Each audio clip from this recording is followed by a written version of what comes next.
All right, thank you and welcome. Thank you for joining us this morning. I'm Mary Leslie. I'm president of the Los Angeles Business Council. Today we have over 750 people registered, a new record for participating in today's webinar. These webinars have been going on since March, and today is our 18th. The LABC webinar series was created in response to no longer being able to convene in person, and our members really wanted a way to know how COVID-19 was impacting homelessness, housing, sustainability, and our economy. If you missed any of these webinars, feel free to go back to our website at labusinesscouncil.org or visit your YouTube page, and you can pick up any of the prior webinars. Today's conversation will be focused on expanding opportunities for small, minority, and women-owned businesses. We are excited to be joined today by LA's business champions who are leading this effort. We are honored to have with us LA City Councilman Paul Procurement, LA City Councilman Curran Price, LA Controller Rowan Galprin, and Chief Procurement Officer Shannon Hoppus. This webinar is timely given the current pandemic-induced recession that is seriously impacting our small businesses and the important ongoing conversation about racial and social equity. It is important for us to have a conversation about how we can and will create a more resilient, equitable, and prosperous small business community. Our speakers today will discuss how the city and the region can take advantage of several major opportunities over the next decade to spur our local economic development, wealth creation for small and diverse businesses. By ensuring that billions of dollars in public infrastructure investment, as well as economic benefits from major sports, entertainment, and cultural events, when those occur again, are captured by local diverse businesses through this new program. Well over 2 years ago, when it was clear that we were going to win the 2028 Olympic Games, the LA Business Council and leaders in the business community, led by our research arm at the LABC Institute, created a new leadership council consisting of prime contractors, public sector partners, small business, and ethnic chambers. We did this to embark on a 2-year initiative dubbed Compete for LA. It replicates a two-pronged model that came out of the UK in 2012 when they did their Olympics. The UK program was created to encourage a regional clearinghouse of procurement that combined an aggressive outreach strategy and was able to successfully award over 14,000 contracts to small and medium businesses totaling over $2.5 billion for the 2012 Olympics. Thanks to a strong leadership at the LA City Councilman Paul Procurement has successfully introduced, championed, and passed a motion to replicate this effort. Councilman Curran Price, whose knowledge of the '84 Olympics and expertise helped guide this process, and the Chief Procurement Officer, Shannon Hoppus, who has dedicated her efforts to reform the city's procurement process now for many, many years. The city has formally adopted an exciting new transformational procurement system that will be a modern, regional, streamlined, and transparent clearinghouse when it is developed. We are excited to learn more about it today and how this program will be a regional driver of economic development and how it will benefit the small business community. We also will learn what policies can be put in place to strengthen and codify equity in the contracting process for small, local, and diverse businesses, and how we are preparing for the potential repeal of Prop 209 through the likely passage of Prop 16 on the November ballot, which the LABC is proud to be supporting. Thanks to a recently released report from LA Controller Rowan Galprin, who has been a champion of transparency and equity throughout his tenure, and finally will receive an update on the city's immediate efforts to aid businesses during the ongoing pandemic. Before I introduce our speakers, I'd like to run over a few housekeeping items. At the end of the presentations, we will have time briefly for Q&A, and I would encourage participants to please use the Q&A feature at the bottom of their screen to submit their questions. After Q&A, Adam Lane, our VP of Programs, will give a brief update on LABC legislation. So now it is my pleasure to introduce Paul Krikorian, not that he needs an introduction, who is the city's chair of the Budget and Finance Committee, in addition to the Ad Hoc Committee on Job Creation. Through his leadership on these committees, he has worked actively to support small business through development of a citywide economic development plan, the local small business preference program, providing a competitive advantage to LA County businesses, and most recently, the passage of LA Compete For, the city's ambitious overhaul of its procurement system. We cannot thank him enough for his efforts to champion small business development and resiliency. Because of his leadership, our city has and will be putting the tools in place for a speedy recovery. Councilman Krikorian has led us through the budget downfall and recovery following the 2008 crash, and there's no other person we'd rather have leading us out of this current crisis. Please welcome Paul Krikorian. Thank you very much, Mary. That's an extremely kind introduction, and it's a pleasure to be with you and LABC again. And let me start by just thanking you for giving us an opportunity to all come together and talk about our economic recovery during a time of extraordinary, unprecedented crisis and challenge.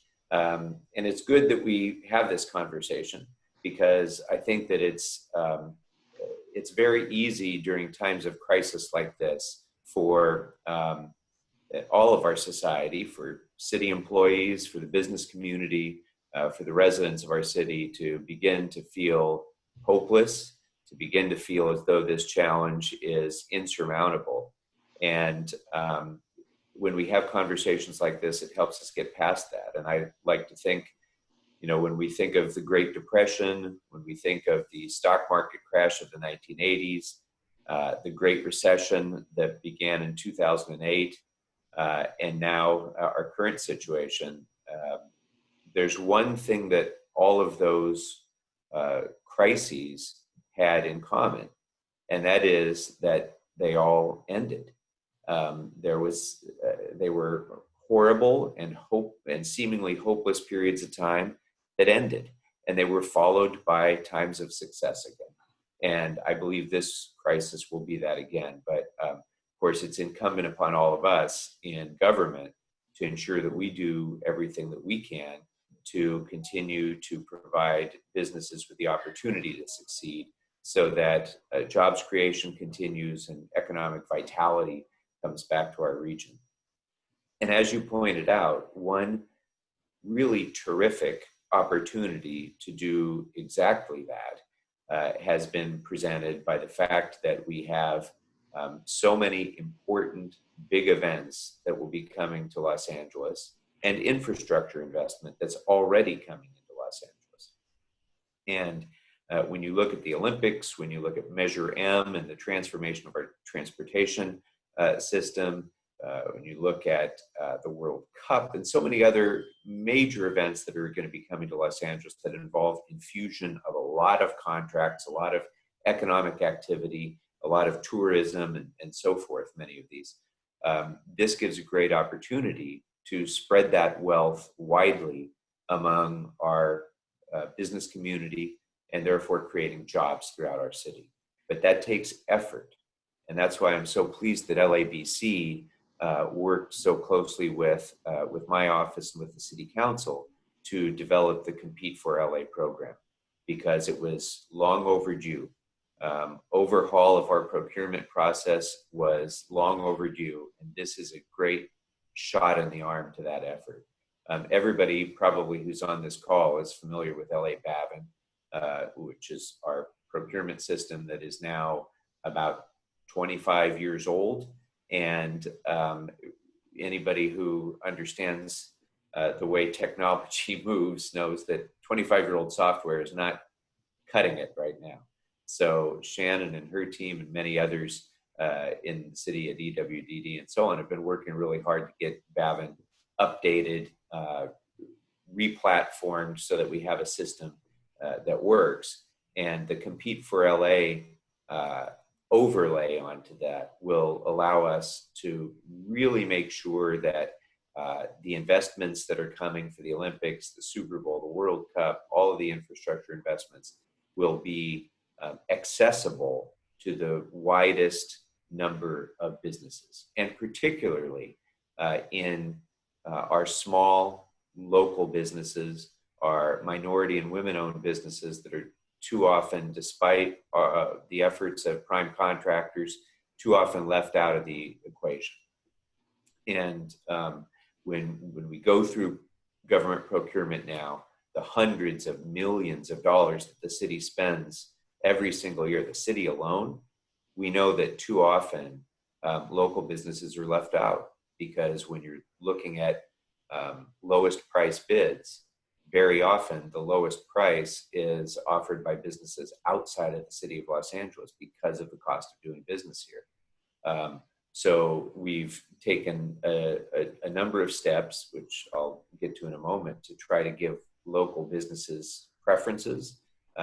But still, much of the challenge has been just not knowing about opportunities, not being able to make the connections between primes and potential subs to participate in these contracts. And Compete for LA is going to help us turn the corner on that. It's really going to give an opportunity to all businesses to participate in the opportunities that are presented right now. And I, for one, am tired of seeing procurement go out, see an RFP go out, see, especially at Metro, where I also serve on the board, and we have these very large contracts that are put out for RFP, and we get a minimal number of respondents to the RFP because the contracts are so large.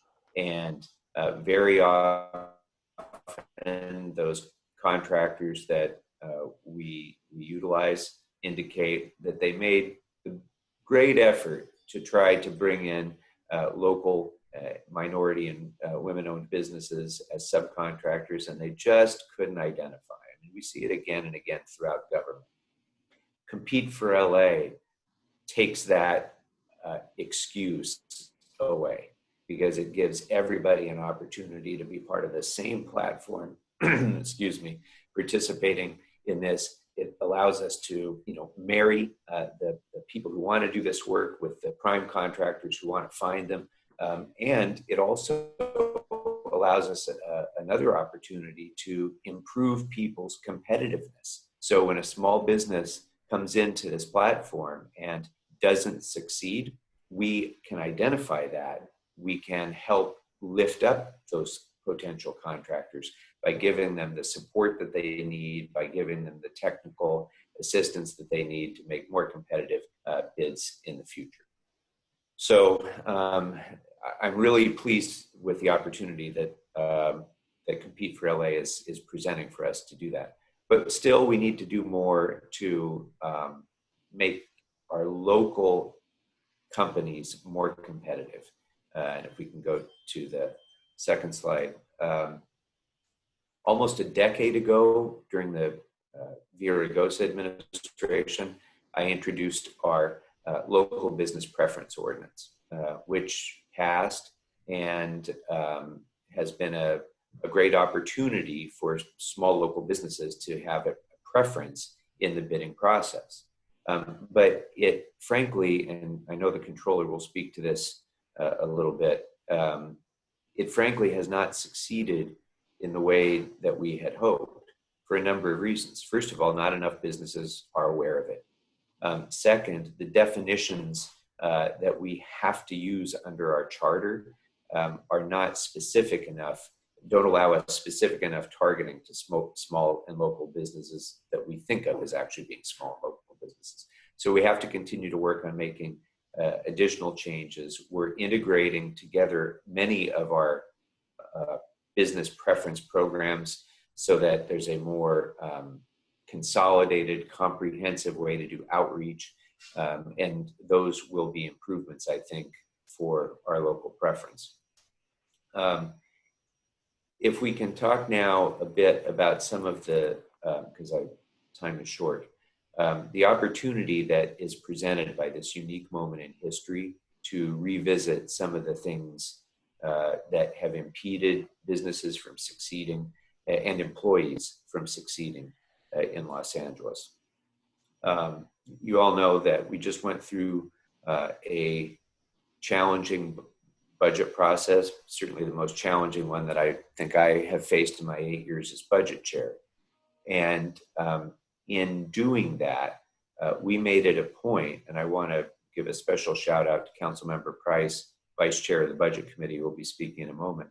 But we made a special effort to ensure that we set aside money in this budget, $150 million, that's intended to preserve services and to provide services to our communities of color and underserved communities to help to offset some of the deficits that they've experienced in so many ways. And much of that money, although it hasn't been appropriated yet, it can be used exactly for this sort of purpose, to invest in businesses, to encourage more procurement for those business communities in those neighborhoods, to be able to get people prepared for career advancement. There's so many things that we can do with that money in disadvantaged communities in this city that will pay sustainable dividends over the long term. And one of those programs is the city's Targeted Local Hire program. And this is a program that the city developed with our partners in labor to provide a point of entry for our hardest to hire people in Los Angeles. People who have recently been released from prison, people who are homeless, people who have struggled with or come from neighborhoods that are particularly economically hard hit, and a number of other categories of people that have been hard to hire. And we've created this Targeted Local Hire program, which gets them career ready and then gives them an entree into civil service for the city.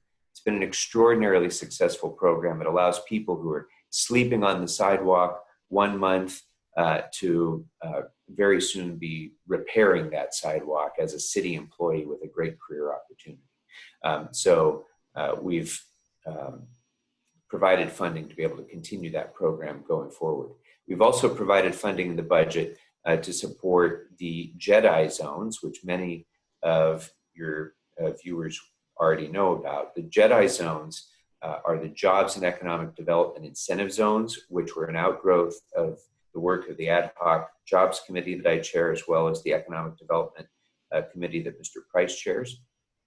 And these are zones that are targeted on low-income, disadvantaged communities, specific geographies that the city can use to promote and expand business in those areas through a variety of incentives, case management, permit fee reductions, targeted business consulting in those areas, facade improvement investments, and many, many other targeted efforts within those zones. So there is funding that's going to allow us to get those programs off the ground, even in these difficult times. And it's important that we do so that those areas can be the impetus for our continuing success.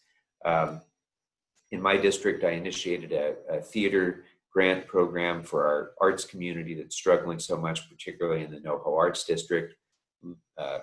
No interest loans that they can use to get by through this difficult time. The restaurant beverage program is another important step forward because anybody who's ever tried to open a restaurant and get through the permitting process, the CUP process, and so on, for alcohol sales in that restaurant knows how challenging that process can be and how much of a delay there can be, which of course costs tremendous amounts of money and causes many of our restaurant businesses not to be able to go forward. We've now initiated a restaurant beverage program, which takes the typical conditions that are utilized in most conditional use permits and gives a restaurant owner the opportunity to agree to those conditions in advance. And if they do, then we have an expedited process which will allow sit-down restaurants to get to the point of their alcohol licensing faster, as much as 10 months faster than the normal process, which saves a tremendous amount of money. we're focusing a lot right now on reinvesting in childcare facilities. We used to have 23 childcare facilities throughout recreation and park sites in the city. We now have 2. That is going to be a key element in getting folks back to work and getting businesses open again, because when parents don't have their children at school because of COVID-19, childcare is an absolute imperative thing that we need to get going in order to get people back to work. And then finally, I just want to give a shout out to the new Small Business Commission, which was created as a result of a motion I introduced a while back, because small businesses have lacked a voice in city government. Big businesses have a voice. They can hire lobbyists to come down and speak. Labor has a voice. Neighborhood groups have a voice because they're organized. But small businesses have largely been left out of the policymaking discussion in City Hall because they're working 10 and 12-hour days, and they don't have time to schlep down to City Hall to give public comment. They don't have time to go and meet with their council member to talk about how the things that we do are hurting their business or helping their business.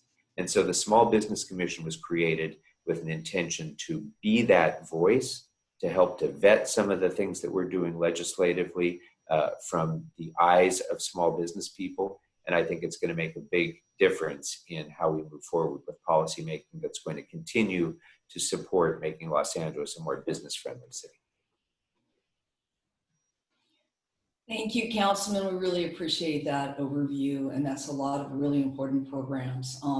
It's now my pleasure to introduce Councilman Curran Price. Councilman Price was born and raised in Los Angeles City, in his city council district, District 9, where he was elected in 2013 and overwhelmingly re-elected in 2017.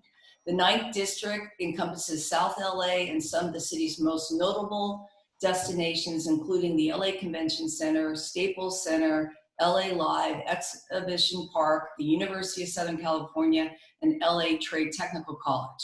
District 9 is ethnically diverse and multicultural, composed largely of working families, with Latino representing more than 80% of his constituencies, followed by African Americans. Since taking office, he has helped usher in over $4 billion in private investment with historic projects like the LA Football Club, the Lucas Museum of Narrative Art, and the renovation of the LA Memorial Coliseum. Councilman Price has insisted that all major projects have strong commitments to local hire. As chair of the Economic Development Committee, Councilman Price provides invaluable leadership overseeing the city's economic development plan. Please welcome our friend and small business champion, Councilman Price. Good morning, everyone. Thank you, Mary Leslie. Appreciate, as always, your efforts and that of your board and members of the LA Business Council. And it's really exciting that you have convened this meeting today at such a critical time in the history of our city and of our business community. As chair of the Economic Development Committee, vice chair of the Budget Committee with my colleague, Paul Krikorian, and I'm also a member of the ad hoc COVID-19 Recovery Committee. And as a small business owner, entrepreneur, I'm sensitive and committed to leveling the playing field and providing opportunities. And so I'm just excited to join this distinguished panel of economic inclusion advocates. And those of you that are on the call today, because you can make a difference.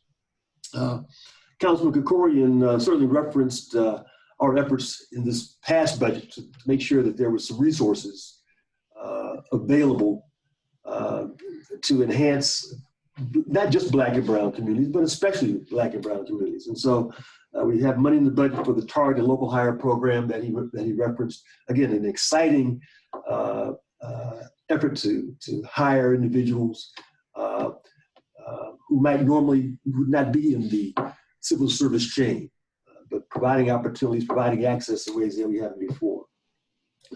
Some $90 million are going to be available for a variety of programs that may be able to assist businesses, helping youth, et cetera. And again, as these funds are allocated, there's going to be an opportunity for the public to weigh in. And so I hope that you will continue to be actively involved and engaged, expressing your concerns, expressing your thoughts, expressing your ideas about how these dollars are going to be allocated. In addition to these efforts, and let me just again give a shout out to the Compete for LA efforts, because this is going to be an extraordinary, revolutionary change. Those of us that have been tracking economic development and procurement activities in our city have been distressed by the fact that the majority of our contracting dollars don't go to businesses in our community, and very few go to small women-owned and minority businesses. And so we're going to have a way of tracking that and being able to really monitor it in a way that we haven't before. And if Proposition 16 passes, and I believe it will, that's going to provide further access and resources to our business communities in ways that we haven't seen. So we're going to be working closely with you to make sure that occurs. In March, shortly after this pandemic revealed itself, Councilman Krikorian and I introduced a motion to establish the Small Business Emergency Micro Loan Program, initially funded at $11 million. The program provides loans between $5,000 to $20,000 with no interest for a term of up to 18 months. And I think the payments are deferred for up to 6 months. But again, this is designed to provide resources for those businesses that perhaps did not get the PPP funding or some of the other larger programs from the federal government, but who still need help.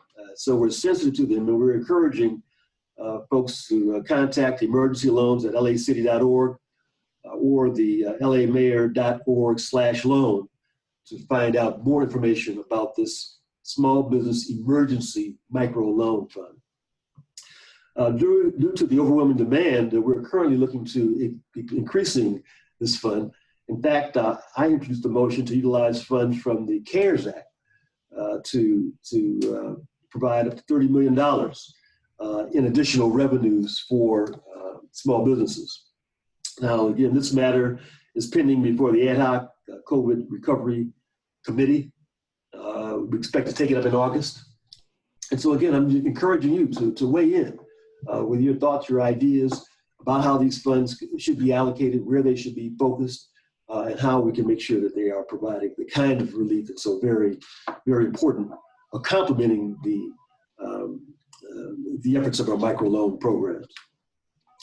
In addition, the city partnered with the county, other institutions, and philanthropic organizations to create a regional COVID fund, an emergency fund.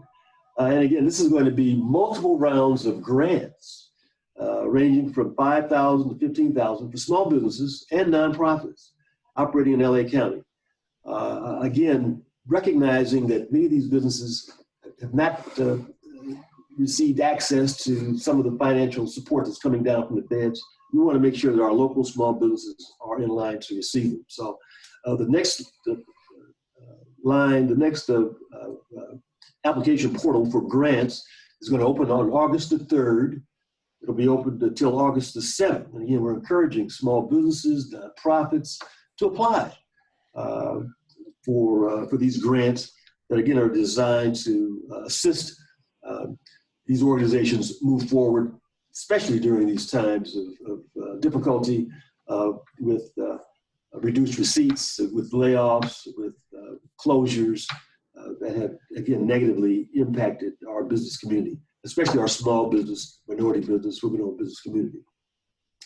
Second phase of this program is going to be a loan fund. So we have a grant fund on one, and then a loan fund up to $1 million. All the details have not been made available on this program yet. It's going to be also administered by LISC. But we're hopeful that by mid-August, information will be available, and we will be encouraging small businesses to take advantage. But to learn more about this fund, please visit lacovidfund.org as an opportunity to, again, provide resources in ways that we have not done before. We know that during this time there are challenges. There are real challenges. There are real issues that involve legal concerns that many small businesses are unable to navigate by themselves. And so we're encouraging landlords, tenants, and small businesses to seek out LA Represents. It's a legal assistance initiative staffed by pro bono attorneys who provide assistance to small businesses that don't have access to the kinds of legal services that they may need. Confronting new regulations, renegotiating contracts, leases, applying for programs, etc. Legal help is available. So again, we're just encouraging our small businesses to contact LA Represents. The site is up on the board, and it's an opportunity again to receive the kind of legal help that can be so very important. In CD9, it certainly has been a tough time for our small businesses, especially accessing SBA loans and other funds. And so we've partnered with the Chain Reaction Organization and our Business Resource Center to provide a small business relief fund. This relief fund, again, is targeted to business operating in CD9. And it's an effort to work with small businesses, independent contractors, et cetera. These loans range from $3,000 to $25,000 per business, targeting businesses who are making under $1 million in revenue, have fewer than 15 employees, and it's been modeled after another successful program in the city. The turnaround on these loans is only a couple of days. And again, we're just encouraging folks to go to the link, find out what's available. That we know that targeting businesses in certain areas is certainly a strategic approach. CD9 is not the only area, of course, that needs a special attention, but we're very proud and pleased to offer this program to small businesses in CD9 who are able to take advantage of it. In addition, we are having some discussions with a number of legal organizations about providing small businesses citywide with a legal checkup opportunity. Again, we know legal issues are going to be important in terms of renegotiating, negotiating, establishing, understanding, carrying, following through with the rules and regs. And so we want to make sure, again, that our small businesses have access to the kind of legal assistance that will help them be successful and help them provide a roadmap for success in the future. CD9 certainly stands to gain a lot from the efforts of the Compete for LA program. We're excited, as I said, that especially as we look at the Olympics, a number of other marquee activities, when sports and entertainment comes back, we want to make sure that our small businesses are able to participate and take part. And so we know that this is just a start. We know that there are obstacles and opportunities in this pandemic that we face. But I know that working together, we will make sure that the small, minority, and women-owned businesses can be successful and will get through on the other side. Again, providing jobs, providing access, providing resources that benefit not only the business, the individual business specifically, but the broader community in general.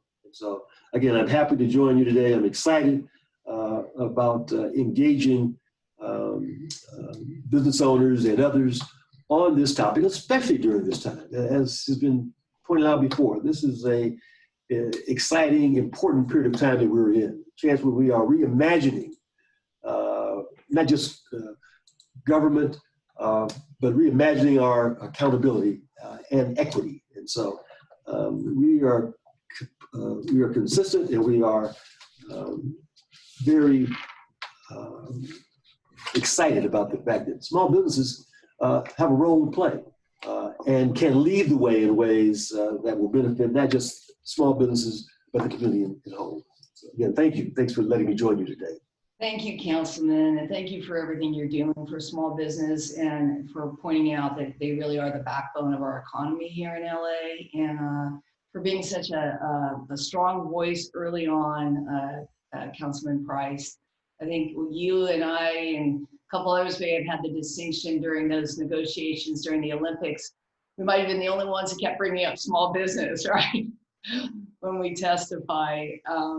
But I think now I have the honor to introduce City Councilor, making you a Councilman Controller, City Controller Ron Galfrin. Elected in 2013 and again in 2017, he is the taxpayer's watchdog at City Hall, making sure public dollars are spent efficiently and effectively. He is our elected paymaster, auditor, and chief accounting officer for the city of LA. He oversees a team that conducts independent audits, manages city payroll and spending, prepares financial reports, pursues fraud and waste, and works to create more transparent and accountable city for everyone. And he has definitely done all those things. Today, the controller will be discussing his recently released report, Seizing the Opportunity to Advance City Contracting Equity, which makes recommendations on how the city can ensure more businesses will be owned by women, people of color, and others who can win public contracts. Now that the city has put in place tools to reach out and connect small business with contract opportunities, this can be a major opportunity to put in place policies that turn targets into codified action. So this is very well timed, and we thank him for being with us today. Please welcome City Controller Ron Galfrin. Good morning, everybody. Great to be with you. And thank you so much for the kind introduction, Mary, and for all of the leadership that you and everybody at LABC has been really at the forefront of in terms of trying to help the business community in Los Angeles, but particularly small businesses, women-owned businesses, businesses that are owned by those who are parts of communities of color, and really to improve the business climate in Los Angeles. Also great to be on this Zoom call with Council Members Gregorian and Price, and thank you for the work that you're doing on this, especially during these times. And of course, these are challenging times, but also with challenge comes opportunity. And I'm going to talk a little bit about the recent audit that we completed in my office, looking at the business inclusion programs, but I want to first share a couple of different resources that we have available and kind of set the stage for what the situation is like economically in Los Angeles at this time. Among other things, my office does financial projections in advance of budget season. We've always been extremely accurate in those numbers, but that changed a lot in March when things radically were transformed. We've seen a 300% increase in unemployment in the Los Angeles area since February. And what I have online is an unemployment map actually looking at exactly what kind of job losses those are and where those jobs have been lost. You could actually explore neighborhood by neighborhood in Los Angeles, how many job losses there have been.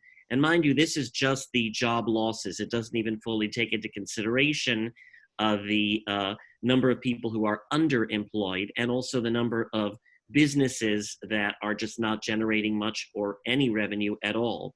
So it points to the tremendous need for us to help to keep the businesses that we have alive and to help rebuild businesses. And that's going to be quite a lengthy process. It's not going to happen overnight.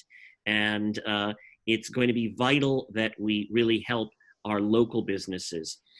What I've done in the controller's office, among other things, is to create a COVID-19 info hub.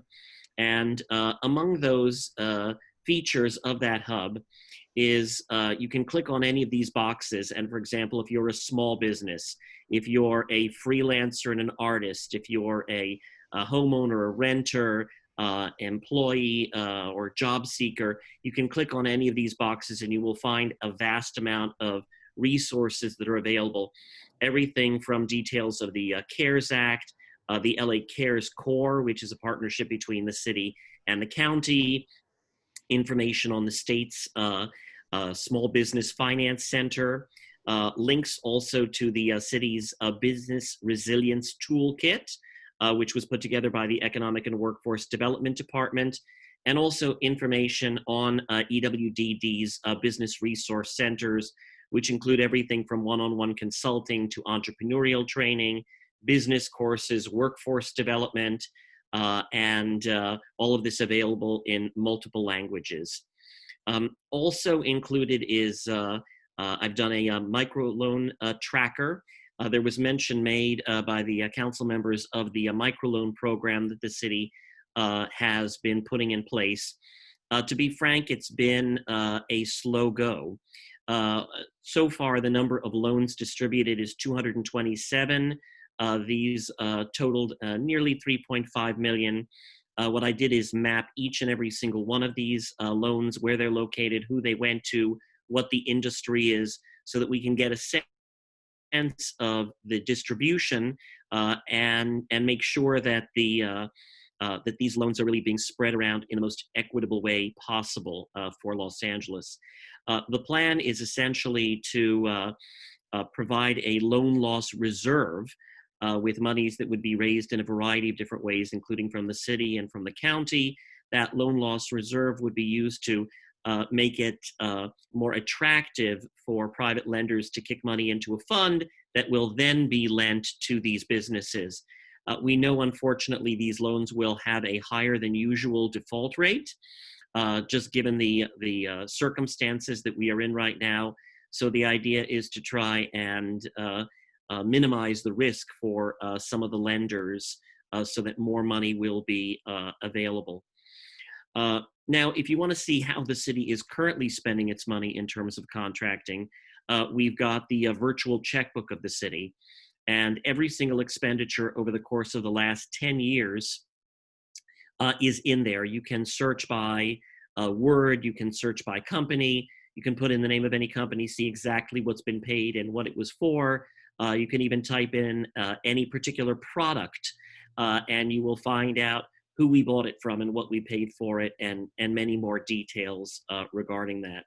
And it's been a huge issue for me, having been a small business owner myself before coming into office, to really do a much better job in the city of really, as it were, spreading the love around when it comes to the way that we do contracting. And it should be noted, by the way, that the city pays sales tax for everything it buys, just like you and I do as individuals. Other states have exemptions for public entities, but we in the city pay it, as does, by the way, the county, as does LAUSD. And we are paying a great deal of that sales tax right now when we make purchases to jurisdictions outside of Los Angeles, which means that we're not only denying ourselves the opportunity for creating jobs locally, for building businesses locally, but we are also helping to pay sales tax to those other places so that they now have more money to repave streets, and which is very nice for them. But I'm very interested in making sure that we have more of those opportunities to do so locally. And so one of the things that most recently I put out was that report, which I'm going to share with you, looking at our business inclusion programming. And by the way, I refer these as not a preference program, not as a set aside, but really as basic inclusion and basic equity. And we also often talk about these as improving opportunities for minority contracting. But the reality is, in Los Angeles, we are a majority minority city. And so what this is about is basic inclusion, basic equity for everybody, and it's in everybody's best interest. Now, let's be frank. there's a lot of money to be made in contracting with the city or with any public entity, but it can be a pain in the you-know-what. We have a lot of requirements, many of which are for good reason, but the cumulative impact of so many of these requirements makes it such that, and Councilmember Krikorian mentioned this, that there are many bids that we put out, and there are very few responses. Either because of the way that it was written in the first place as an RFP or as an RFQ, or because we haven't done enough outreach, or because there are just so many rules in place that make it difficult for a variety of different businesses to even consider making a bid with the city. It should also be noted that there are other ways the city can purchase beside its direct purchases. And that includes piggybacking on contracts that already exist for another entity, another governmental entity, or through purchasing cooperatives. And what my auditors have found, and this has consistently been happening in the last decade, quite frankly, is that we've made some of our own rules so complex that there is an incentive to buy off of a piggyback, or an incentive to contract through a purchasing cooperative. And then that in reality just reduces the likelihood that it's going to be a local business or a small business or a business owned by the kind of diversity that we have here in Los Angeles. So this report really kind of looked at how we can better seize those opportunities. And the link will be made available to you, but right now there's 6,000 businesses that are certified to contract with the city, but really only a tiny fraction of those are small businesses and companies owned by women and people of color, LGBTQI+. And it's really not brain surgery when all is said and done about how we can do a much better job. We can do much more, and there are efforts being made along these lines, as was mentioned, more centralization in terms of how these opportunities are presented and how people can actually take advantage of these kind of opportunities. We can also, we mentioned establishing a pilot program for a variety of different ways to include small business participation.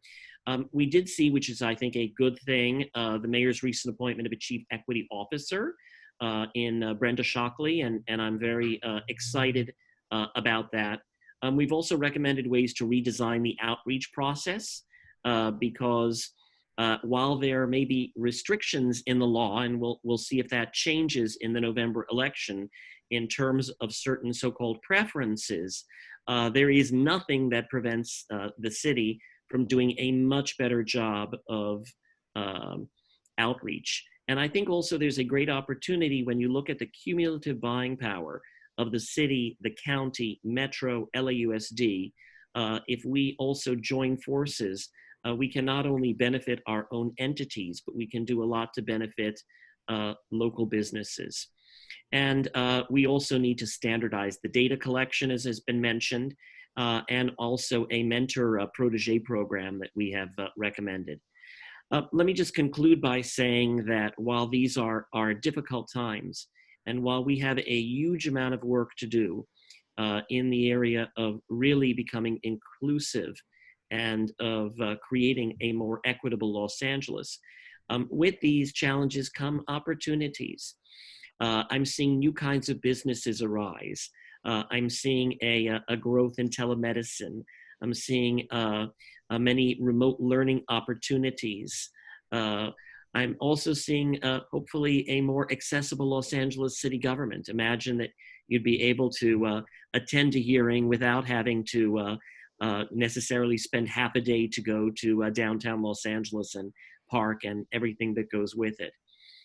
And you all coming together, and particularly the advocacy of LABC, I think is essential to helping realize those opportunities. So thanks so much for all that it is that you're doing, and to all the businesses that are online. Hang in there. This too shall pass. And out of this will come many great things, I do believe. but the sooner the better, as we all hope. Thank you, Controller, and thank you for the well-timed report and for all the work you've done to make the city and your office more transparent.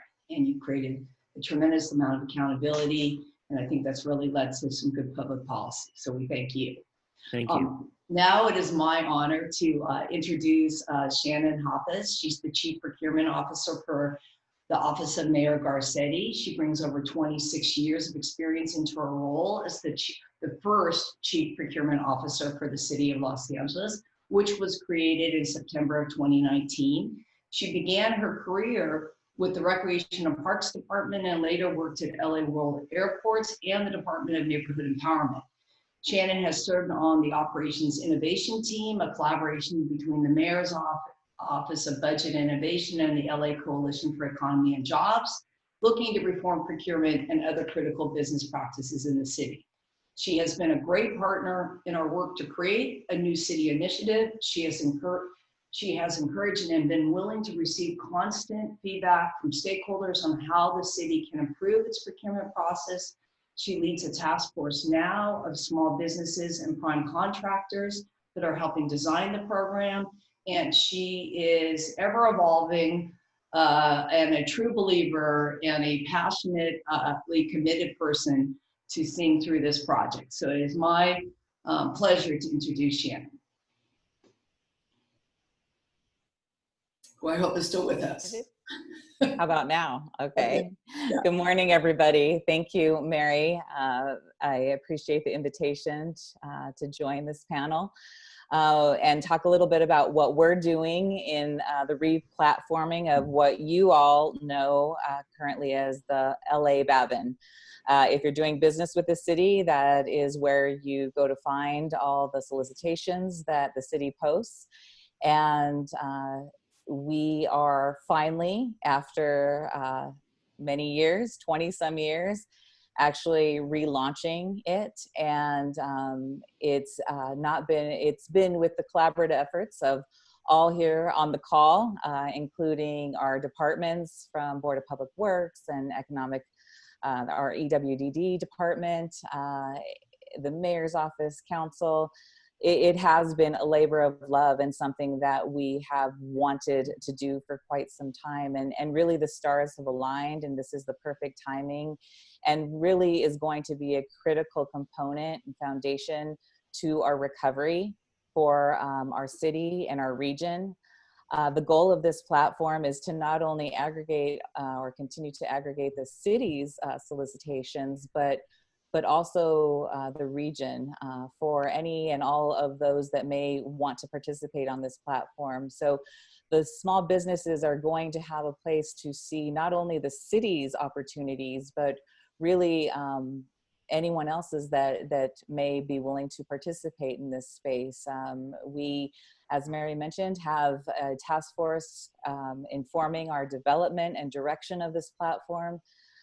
They're made up of large businesses, small businesses, our city departments, governmental agencies, really hoping to design this so it is user-friendly, so it is something easy to navigate, and on the city side, really going to start giving us the metrics and reporting capabilities and visibility into our processes that we really haven't had. We guess a lot of the times around why we don't get an interest in our opportunities, and we're forever trying to change some of our processes, but this is really the first time we're going to start gaining metrics from the very beginning of a solicitation. We're going to really understand where we lose potential contractors. I think it was mentioned in some of the comments that the RFP processes are arduous, and we understand that. So the goal of this platform is really to be built out so it's holistic, it's comprehensive, again, easy to access, with the idea of creating a vendor profile. So you can actually register once with all those forms, making those forms very automated, and you won't have to keep registering every time you attempt to do business with another city department. So we're really trying to bring all of that information together. understand from you all where the most difficulties are.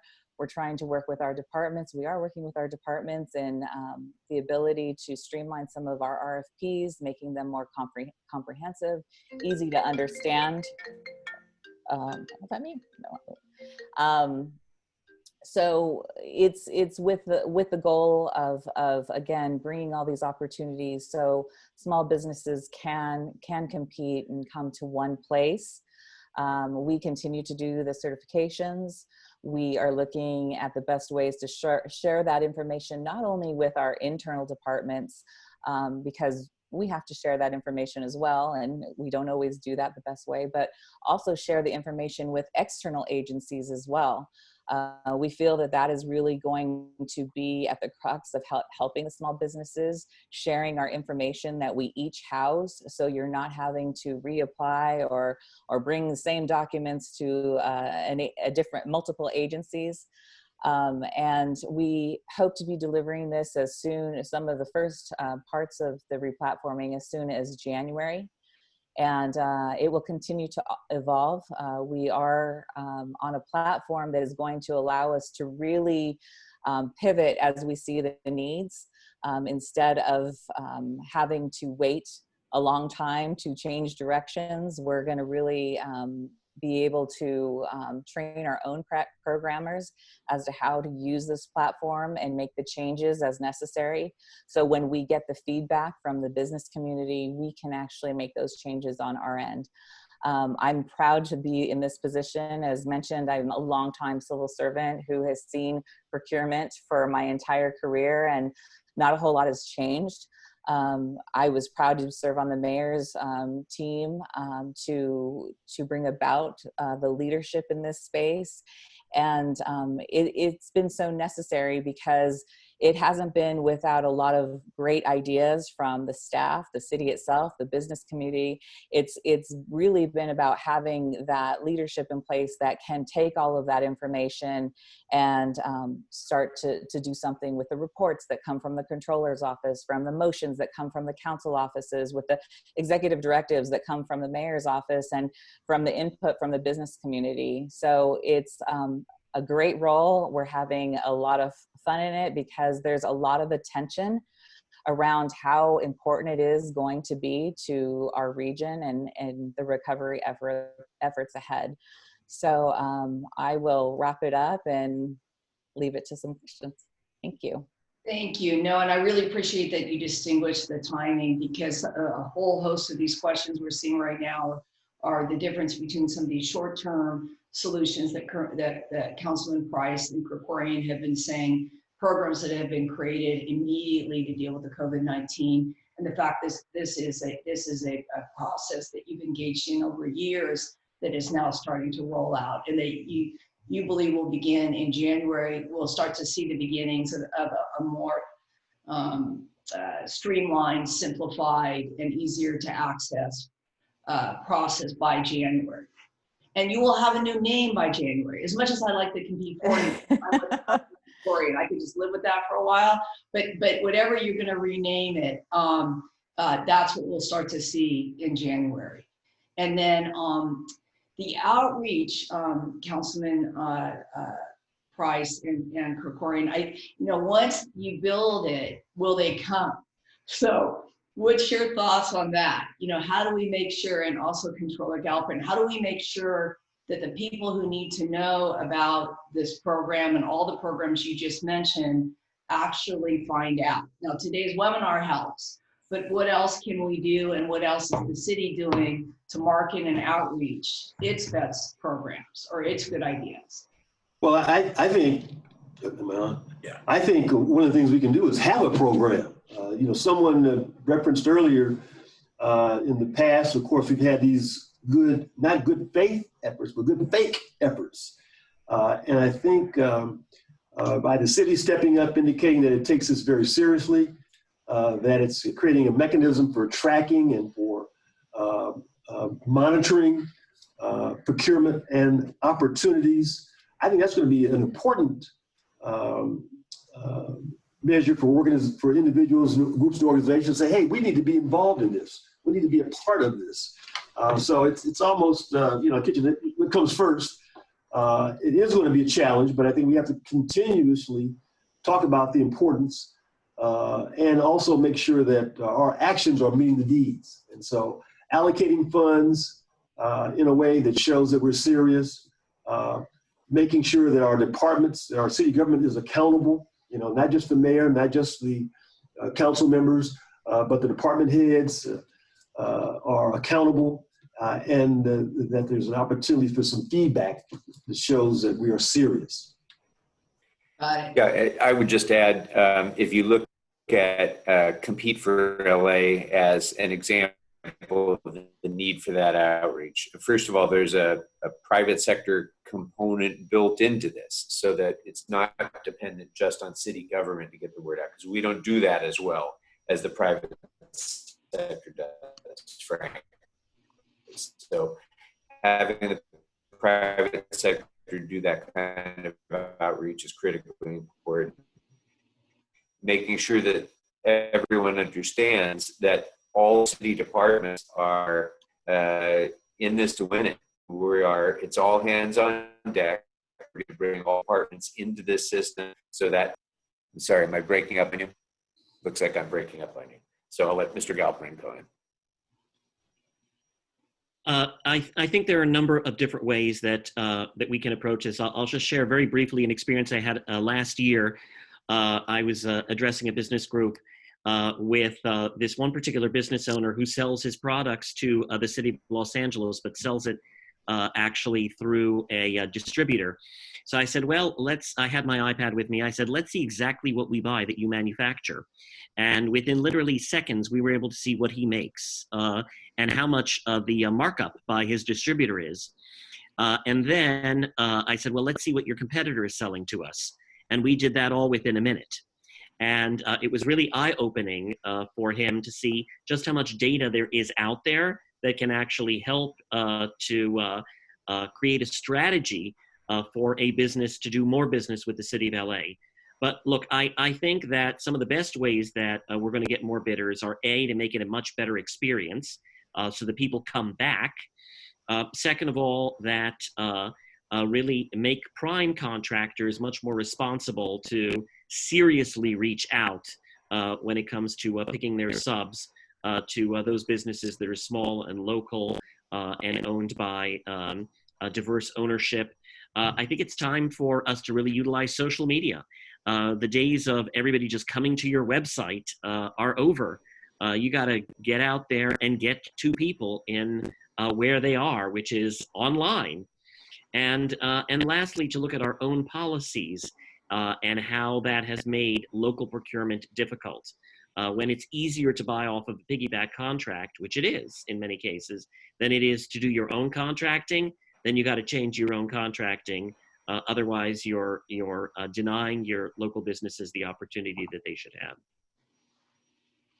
Councilman, you were making a really great point about the prime contractors, this not being just for small businesses, but also an opportunity for sports, entertainment, culture, others to actually post contracts on this new system.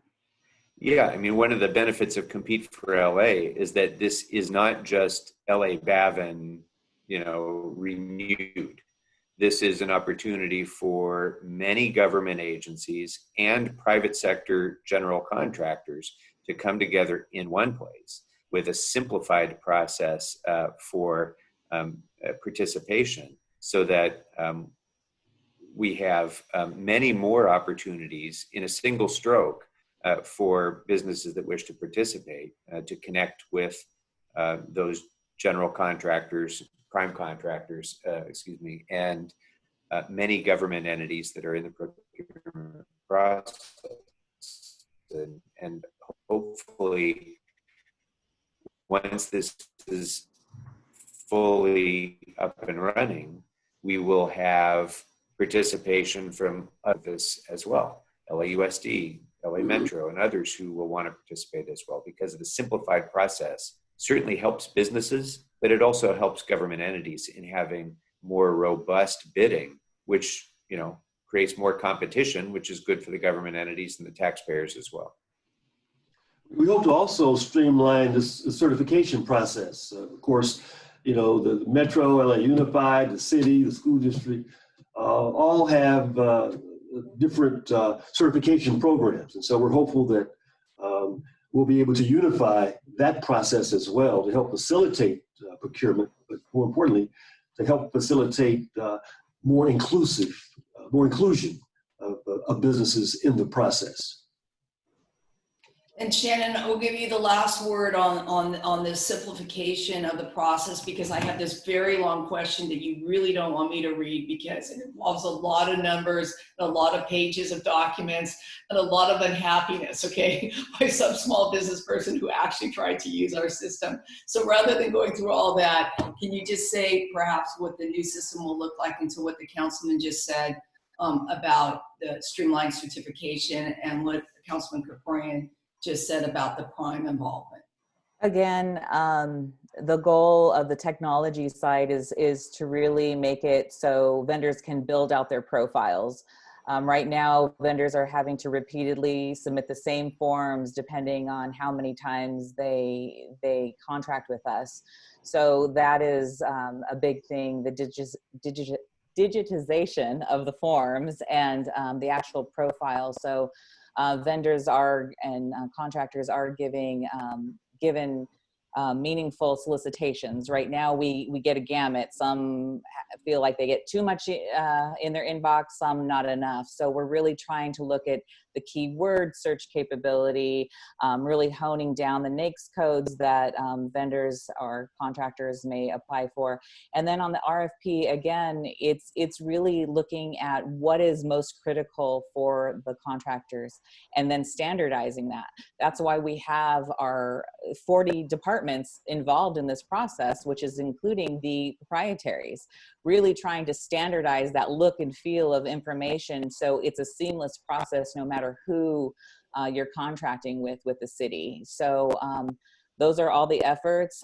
We are trying to automate whatever can, which we think will handle a lot of the frustration around the process. But it's really just rethinking how we do it all now. So really it's all on the table.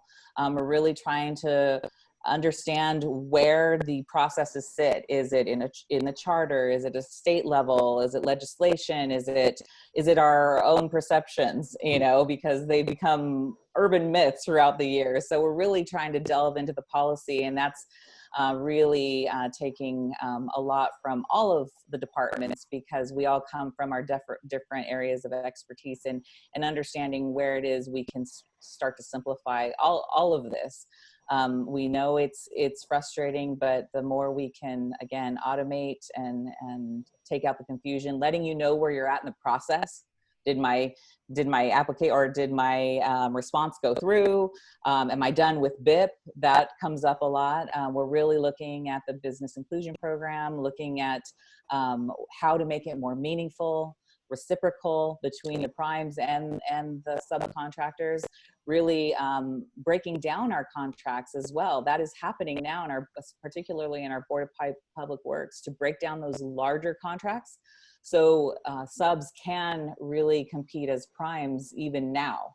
And then how we expand that to a citywide possibility. So it's all on the table.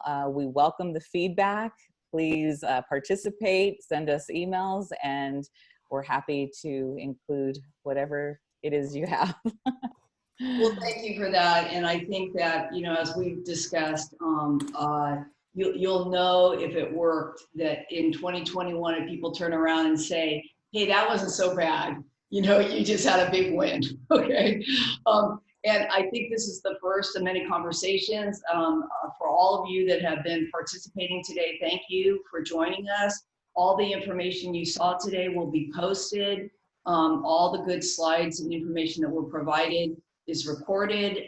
Feel free. I see there's 47 questions. Needless to say, we did not get to them all. We'll make sure that they're distributed to the council member and the controller and Shannon as appropriately asked. I'll make sure to give you all the troublesome ones, Shannon.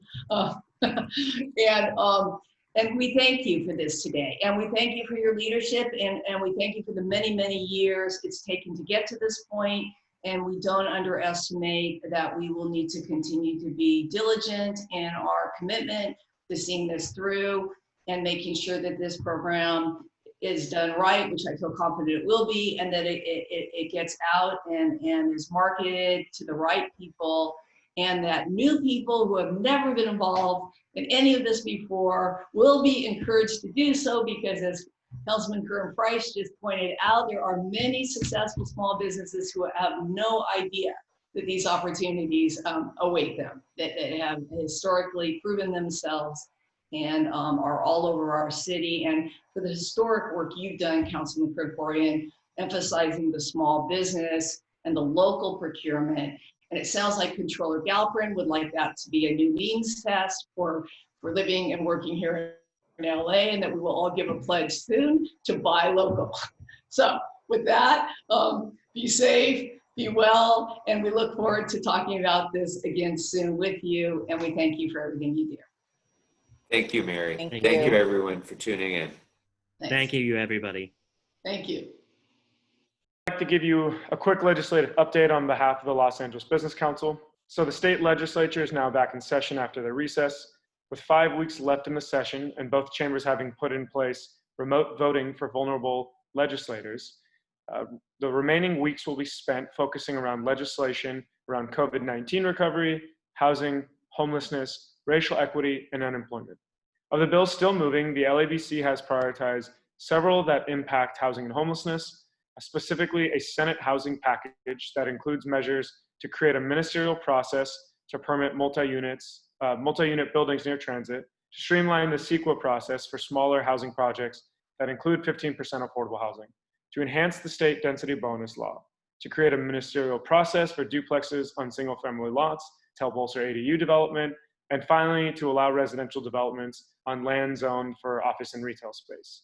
There's also an Assembly homelessness package that would appropriate $2 billion towards homelessness annually. It would create a Secretary of Housing Insecurity and Homelessness. It would increase transparency of locally reported data, and it would impose new requirements on local government to conduct a homelessness gaps analysis and create actionable plans overseen by this Inspector General. The last day for the legislature to pass or reject the proposed bills is August 31st, and then the governor would have until September 30th to sign or veto the legislation. At the county level, there are very big housing policies moving forward. Last week, the Regional Planning Commission heard the interim and supportive housing ordinance, which encourages the development of housing for people experiencing homelessness by creating a by right approval process for these projects in certain zones. This Wednesday, the Regional Planning Commission will be hearing the Affordable Housing Preservation Ordinance, a proposal that any project must replace dwelling units that are demolished, vacated, or converted from rental to for sale. This applies to units that are rent stabilized, covenanted, or were occupied by lower income tenants within 5 years prior to application submittal. The proposal does exempt single family construction, ADU projects in very high severity zones, and projects within specific plans with existing requirements. Then on August 4th, the Board of Supervisors will be hearing the Inclusionary Housing Ordinance, which was approved by the Planning Commission, that seeks to ensure that the production of affordable units in new developments by placing set-aside requirements on projects above 5 units, and it also lengthens the period of affordability for the covenant from 55 years to 99 years. Finally, at the county, the By Right Housing Ordinance, which we are excited about, is going to the board in late September. The ordinance would allow by right residential and mixed-use developments in certain residential and commercial zones, and would also streamline density bonus projects that have a moderate income set aside. Lastly, at the city level, we're continuing to track legislation that would provide relief for small businesses and industries that are crucial to LA's economy. This week, actually tomorrow, LA City Council will be calling for the Economic and Workforce Development Department to create a set of recommendations to support the creative economy, including film and music industries, which have been hit amongst the hardest by the COVID-19 pandemic. We're going to continue to track these and keep you abreast of all the issues at the city, county, and state. If you want any more detail or any more information on what was discussed today, you can view our positions on our website at labusinesscouncil.org.